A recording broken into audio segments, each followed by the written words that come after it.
All right, our focus on the Commonwealth Games continue. At the start of the program, I had said that India had a chance of winning 5 gold medals on the final day. Unfortunately, that 5th gold hasn't come India's way. 4 gold medals, yes, but the 5th could have come in hockey. But the breaking news right now from the hockey field is that India has lost the final to Australia 7-0. Now remember, Australia is the most successful team in Commonwealth Games history.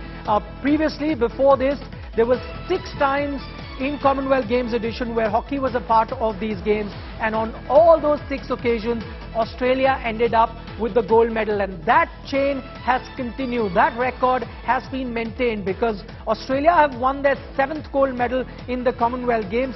India, unfortunately, would have to settle for silver. Remember, the Indian and the Australian team, last time they met was in Japan in the Tokyo Olympics. On that occasion too, Australia had come out trumps. They had beaten India 7-1. Previously in the Commonwealth Games too, twice both these teams had played the final. They were fighting for gold, and on both those occasions, it was Australia that had become the champions. They had beaten India in 2010, 8-0, and then they also beat India 4-0 the second time to win 2 Commonwealth Games gold. Many were hoping that after India's good performance at the Tokyo Olympics, where India got a bronze in men's hockey, many thought that this time around the contest is going to be very, very close, but that wasn't to be. Australia once again showing their dominance over India and just showing why they are such a powerhouse in hockey. Joining us live right now, a very special guest. Shod Marine joins us, who was the coach of the Indians men team earlier and also the coach of Indians women team when they were there at the Olympic Games. Shod, thank you so much for taking our time and speaking to us. What do you put this down to? Because man on man, many thought that this Indian men's team could compete with Australia. Do you think now it's become a bit of a mental issue, that barrier that you cannot overcome when it comes to the Australian team for the Indian men's team?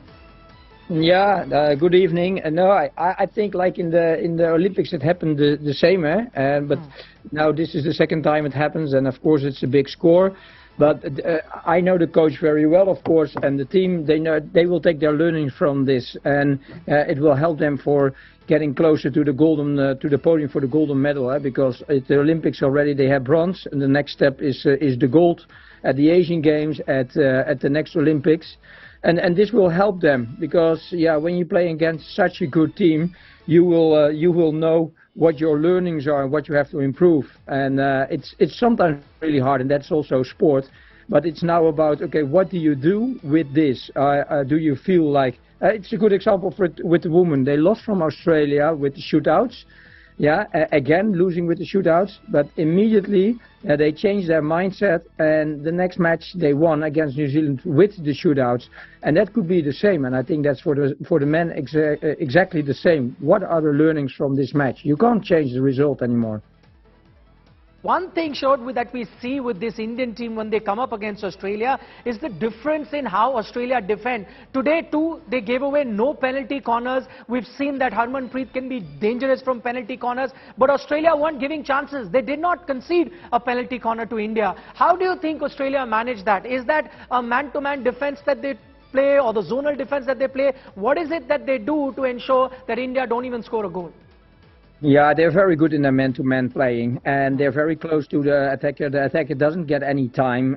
When he receives the ball, immediately there's an option. And that's something also with the willpower they really have, the power that they really want to achieve something.